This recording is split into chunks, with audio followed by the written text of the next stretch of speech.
Uma produção Domínio Público Audiolivros de Júlio Verne. 20.000 Léguas Submarinas. Parte 15. Narração Jaime Maciel. Antes de começar o vídeo, curta, compartilhe e caso ainda não seja inscrito no canal, clique no botão Inscreva-se. Assista também pela nossa playlist. Aproveite o audiolivro. Capítulo 5. O Túnel das Arábias. Naquele mesmo dia, contei parte da conversa que tivera a Conselho e a Ned Land, diretamente interessados. Quando mencionei que, dali a 2 dias, estaríamos nas águas do Mediterrâneo, Conselho bateu palmas, enquanto o canadense demonstrou incredulidade. Um túnel submarino? Uma comunicação entre 2 mares? Quem poderia imaginar uma coisa dessas? Amigo Ned, respondeu o Conselho. Já tinha ouvido falar do Nautilus? Não, mesmo assim ele existe. Logo, não desconfie tão levianamente e não repudie as coisas a pretexto de que nunca ouviu falar delas. Esperemos, replicou Ned Land, balançando a cabeça. Afinal de contas, quero muito acreditar nessa passagem, e Deus queira que o Capitão Nemo realmente nos conduza ao Mediterrâneo. Naquela mesma noite, a 21 graus e 30 minutos de latitude norte, o Nautilus, flutuando na linha do mar, aproximou-se da costa árabe. Avistei de Jeddah, importante entreposto do Egito, da Síria, da Turquia e das Índias. Distingui nitidamente sua arquitetura, os navios atracados ao longo do cais e aqueles cujo calado obrigava a fundear na baía. O sol, que já ia baixo no horizonte, golpeava em cheio as casas da cidade, realçando sua alvura. Do lado de fora, alguns casebres de madeira ou bambu indicavam o bairro habitado pelos beduínos. Logo, Jeddah apagou-se nas sombras da noite, e o Nautilus retornou às águas ligeiramente fosforescentes. No dia seguinte, 10 de fevereiro, avistamos diversos navios avançando em nossa direção, o que fez com que o Nautilus retomasse sua navegação submarina. Ao meio-dia, porém, na hora da meditação, estando deserto o mar, ele tornou a subir até a linha de flutuação. Acompanhado por Ned e Conselho, vim sentar-me na plataforma. Mal se via a costa a leste, perdida em meio à névoa úmida. Recostados nos flancos do escaler, conversávamos banalidades, quando Ned Land, apontando para o mar, perguntou: Vê alguma coisa, professor? Não, Ned, respondi. Mas bem sabe que não tenho olhos como os seus. Olhe direito, insistiu Ned. Lá, este bordo. À nossa frente, mais ou menos na altura do farol. Não vê a massa líquida turbilhonando? Com efeito, eu disse, após uma atenta observação. E vejo uma espécie de corpo escuro e comprido na superfície. Outro Nautilus? Zombou o Conselho. Não, respondeu o canadense. Ou muito me engano, ou se trata de um animal marinho. Há baleias no Mar Vermelho? Perguntou o Conselho. Sim, meu rapaz, respondi. Às vezes aparecem algumas. Não é uma baleia, continuou Ned Land, que não desgrudava os olhos do objeto assinalado. Eu e as baleias somos velhos conhecidos, e não me enganaria diante de uma. Esperemos, disse Conselho. O Nautilus dirige-se para aquele lado. E daqui a pouco saberemos com o que lidamos. E de fato, dali a pouco o vulto negro achava-se a apenas 1 milha de distância. Parecia um grande escolho à deriva no meio do mar. O que era? Eu não saberia dizer. Ei, está se mexendo! Mergulhou! Exclamou Ned Land. Com mil diabos! Que animal é aquele? Não tem a cauda bifurcada como as baleias ou cachalotes. E suas nadadeiras parecem membros amputados. Mas então... Hesitei. Vejam! Continuou o canadense. Ei-lo de costas, levantando os úberes! É uma sereia! Exclamou o conselho. Uma verdadeira sereia, que o patrão me perdoe.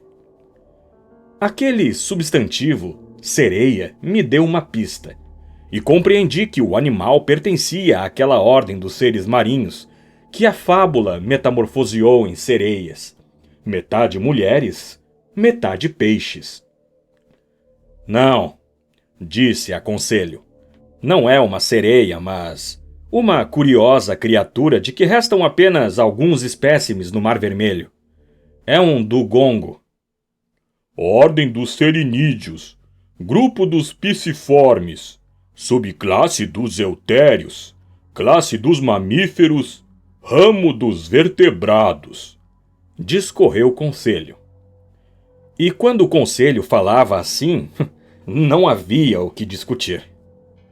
Enquanto isso, Ned Land continuava a observar. Indócil, seus olhos relampejavam diante da visão do animal. Sua mão desenhava o arremesso do arpão. Dir-se-ia que ele esperava o momento de arrojar-se ao mar para atacá-lo em seu elemento. Ah, professor! Declarou com uma voz trêmula de emoção. Nunca matei uma coisa dessas! Esta frase resumia o arpoador. Naquele instante, o Capitão Nemo apareceu na plataforma e avistou o dugongo. Ao ver o estado do canadense, foi direto ao assunto. Se estivesse empunhando o arpão, Mestre Land, não sentiria a mão queimando? Não fui eu quem o disse, capitão. E não gostaria de retomar por um dia sua profissão de pescador e acrescentar este cetáceo à lista dos que já eliminou? E como? Pois bem, pode tentar. Obrigado, senhor, respondeu Ned Land, cujos olhos chisparam fogo. Entretanto, observou o capitão, intimo-o a não perder o animal. E digo isto em meu próprio interesse. Por acaso é perigoso atacar um dugongo? Perguntei, apesar do desdém do canadense. Às vezes, respondeu o capitão. Esse animal costuma investir contra seus agressores e virar sua embarcação. Perigo que não deve assustar Mestre Land. Mas ele tem um golpe de vista certeiro. Sua nadadeira dorsal é implacável. Se o aconselho a não perder este dugongo, é por ser ele justamente considerado uma carne requintada. E sei que Mestre Land não despreza iguarias. Ah! Disse o canadense. A criatura também se dá ao luxo de ser saborosa? Sim, Mestre Land. Sua carne, autêntico manjar, é muito apreciada. Controlada em toda a Malásia, é digna da mesa de príncipes. Isso significa que caçam este excelente animal tão encarniçadamente que, assim como o peixe-mulher, seu congênere, ele vai se tornando cada vez mais raro. Então, senhor capitão, Disse Conselho em tom sério. Se, porventura, este fosse o último de sua raça, não conviria poupá-lo no interesse da ciência? Talvez, replicou o canadense. mas no interesse da culinária, talvez fosse preferível caçá-lo. Vá em frente, Mestre Land. Foi a resposta do Capitão Nemo.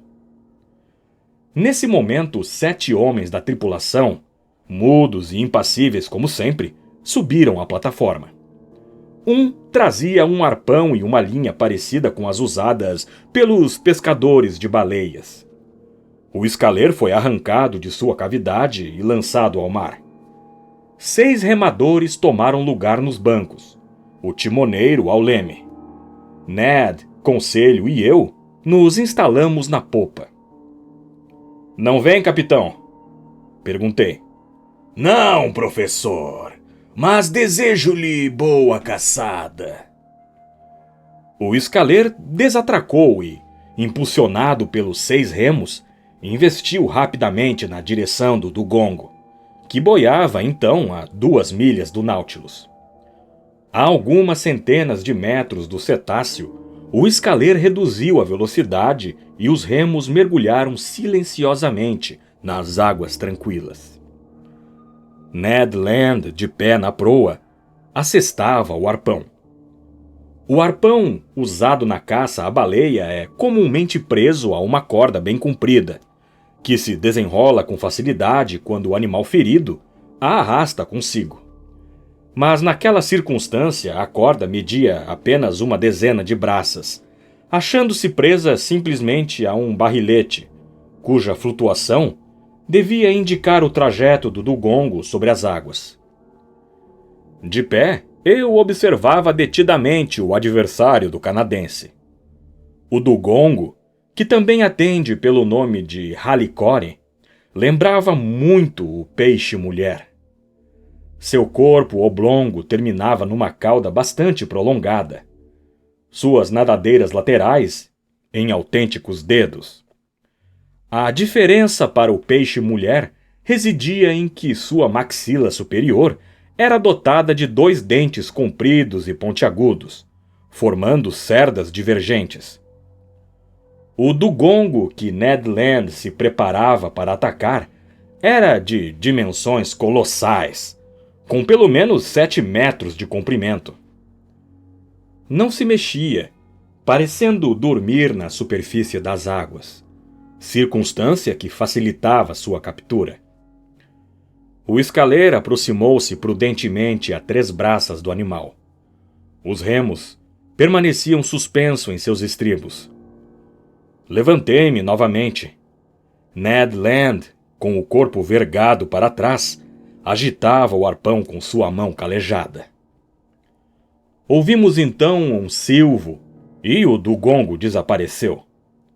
O arpão, vigorosamente arremessado, de certo atingira apenas a água. Com 1000 diabos! Exclamou o canadense furioso. Errei! Não, eu disse. O animal está ferido, veja o sangue se espalhando. Mas sua geringonça não prendeu no corpo dele. Meu arpão! Meu arpão! Berrava o canadense. Os marujos puseram-se a remar, e o piloto dirigiu a embarcação para o barril flutuante. Recuperado o arpão, o escaleiro deu início à perseguição do animal. De tempos em tempos, este voltava à superfície para respirar. O ferimento não o enfraquecera, pois ele avançava feito uma bala. O escaleiro, impelido por braços vigorosos, voava no seu rastro de espuma. Por várias vezes, aproximou-se a poucas braças, com o canadense na posição do disparo, mas o Dugongo sumia com um mergulho inesperado, o que tornava impossível atingi-lo. A raiva que fervilhava no impaciente Ned Land podia ser medida pelas enérgicas palavras na língua inglesa que ele dirigia ao animal. De minha parte, O que mais me decepcionava era ver o Dugongo driblar todas as nossas arapucas. Nós o perseguimos sem trégua durante 1 hora. Eu começava a achar que seria muito difícil apanhá-lo quando ocorreu ao animal uma inoportuna ideia de vingança, da qual logo viria a se arrepender. E ele fez a volta em direção ao escaleiro e preparou-se para atacá-lo. A manobra não escapou ao canadense. Cuidado! Advertiu. O timoneiro pronunciou algumas palavras em sua estranha língua, de certo para deixar os homens de sobreaviso. O Dugongo, a não mais que 60 metros do bote, fez uma pausa. Aspirou bruscamente o ar com suas ventas descomunais, vazadas não na ponta, mas na parte superior do focinho, e, tomando impulso, fendeu as águas em nossa direção. O escaleiro não conseguiu evitar o impacto. Adernado, foi invadido por 1 ou 2 tonéis de água que tivemos de retirar. Porém, graças à perícia do timoneiro, abalroado de viés e não de cheio, não virou. Ned Land, agarrado no castelo de proa, fustigava com arpoadas o gigantesco animal, que com os dentes cravados na amurada, levantava a embarcação para fora d'água como um leão faz com um cabrito.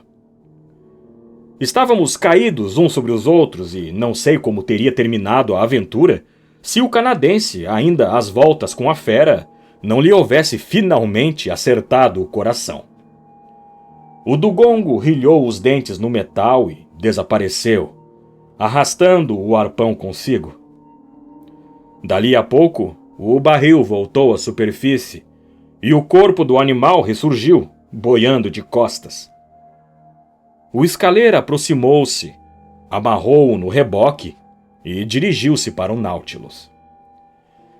Foram necessárias roldanas de grande força para içar o Dugongo até a plataforma, pois ele pesava 5 toneladas. Foi destrinchado à vista do canadense, que fez questão de acompanhar todos os detalhes da operação. No jantar, o comissário serviu algumas fatias daquela carne, engenhosamente preparada pelo cozinheiro de bordo. Julguei-a excelente, superior até à da vitela, quando não à de vaca. No dia seguinte, 11 de fevereiro, a despensa do Nautilus aprimorou-se com mais uma peça delicada. Um bando de andorinhas do mar pousou sobre o Nautilus. Era uma espécie externa nilotica, exclusiva do Egito, de bico preto, cabeça cinzenta e pontilhada, olho circundado por pontinhos brancos, dorso, asas e cauda acinzentados, ventre e papo brancos, patas vermelhas. Pegamos também algumas dúzias de patos do Nilo, aves selvagens muito saborosas, cujo pescoço e parte superior da cabeça são brancos e mosqueados de preto.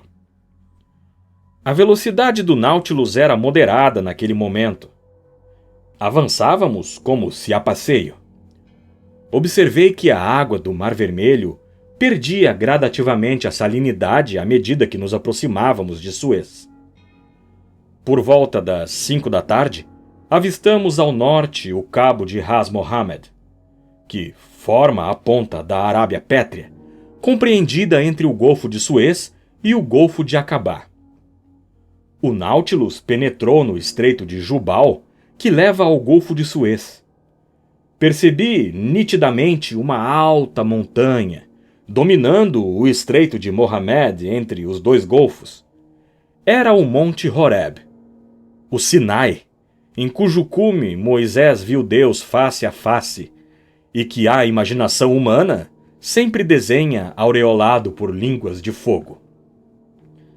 Às 6 horas, o Nautilus, ora flutuando, ora submergindo, passava ao largo de Tor, cidade assentada no fundo de uma baía, cujas águas pareciam tingidas de vermelho. Observação já feita pelo Capitão Nemo. Então, anoiteceu, em meio a um pesado silêncio. às vezes rompido pelo pio do pelicano e de algumas aves noturnas, ou pelo barulho da arrebentação irritada contra os rochedos, ou pelo gemido distante de um vapor fustigando sonoramente as águas do Golfo com suas pás.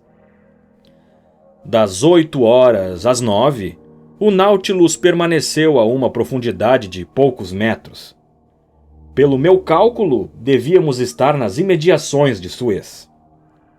Através das escotilhas do salão eu via um fundo de mar enxameado de rochedos intensamente iluminados pela luz elétrica. Parecia-me que o estreito afunilava cada vez mais.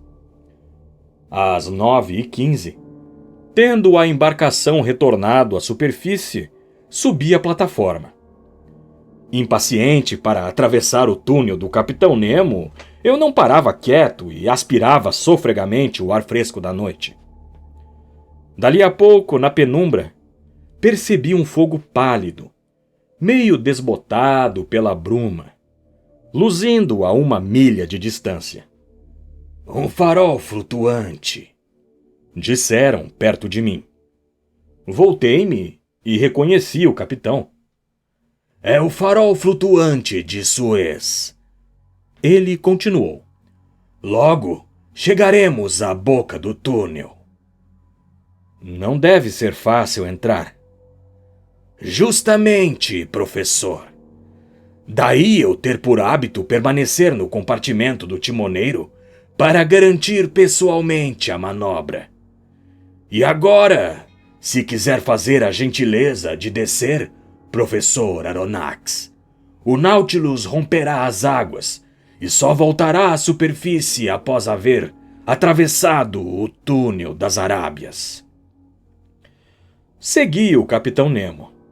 A escotilha se fechou, os reservatórios de água se encheram e o aparelho desceu 10 de metros. No momento em que me dispunha a voltar ao meu quarto, o capitão me deteve. Gostaria de me acompanhar à casa do piloto? Faltou-me coragem para lhe pedir. Admiti. Pois venha. Assim verá tudo o que é possível ver durante essa navegação subterrânea e, ao mesmo tempo, submarina. O Capitão Nemo conduziu-me à escada central. No meio do corrimão, abriu uma porta atravessando as coxias superiores e chegando à casa do piloto que, como vimos, localizava-se na ponta da plataforma. Era um compartimento com 4 metros quadrados, lembrando um pouco dos pilotos dos vapores do Mississippi ou do Hudson. No entanto, manobrava-se uma roda disposta verticalmente e articulada às troças do leme, as quais corriam até a popa do Nautilus. 4 escotilhas com vidros lenticulares, vazadas nas paredes do compartimento, permitiam ao homem da barra observar em todas as direções. A cabine estava na penumbra, mas logo minha vista acostumou-se àquela escuridão e percebi o piloto. Um rapagão com as mãos apoiadas nos aros da roda. Do lado de fora, o mar surgia iluminado pelo farol que irradiava por trás da cabine, na outra ponta da plataforma. Agora, disse o capitão, procuremos nossa passagem. Fios elétricos conectavam a casa do timoneiro à sala das máquinas, de onde o capitão podia comunicar ao Nautilus sua direção e movimentação. Bastou ele apertar um botão metálico para instantaneamente a velocidade da hélice ver-se reduzida. Eu observava em silêncio o paredão escarpado que margeávamos naquele momento, base inabalável do maciço arenoso da costa, o qual acompanhamos por cerca de 1 hora, a poucos metros de distância. O Capitão Nemo não desgrudava os olhos da bússola pendurada na cabine, com seus 2 círculos concêntricos. A um simples gesto seu, o timoneiro ajustava o curso do Nautilus. Eu me instalara na escotilha de bombordo, de onde contemplava magníficas substruções de corais, zoófilos e algas, bem como crustáceos a agitar suas patas compridas, projetadas para fora das anfractuosidades da rocha. Às 10h15, o capitão assumiu pessoalmente o leme. Uma ampla galeria, escura e profunda, abria-se à nossa frente, e por ela, o Nautilus enveredou temerariamente. Ouvíamos um estranho e inusitado marulhar em seus flancos. Eram as águas do Mar Vermelho, que o declive do túnel escoava para o Mediterrâneo. O Nautilus descia a torrente, rápida como uma flecha, a despeito dos esforços do motor que, para resistir, revolvia as águas em contra-hélice. Nos paredões da estreita passagem, eu via somente traços cintilantes, linhas retas, sulcos de fogo riscados pela velocidade sob o brilho da luz elétrica. Meu coração palpitava e eu o comprimia com a mão. Às 10h35, o capitão Nemo abandonou a roda do leme e, voltando-se para mim, bradou: "O Mediterrâneo!" O Nautilus, arrastado pela correnteza, acabava de atravessar o Istmo de Suez em 20 minutos. Você está escutando o livro 20.000 Léguas Submarinas, uma produção do canal Domínio Público Audiolivros. Se inscreva no canal, curta, compartilhe. Nos vemos no próximo vídeo.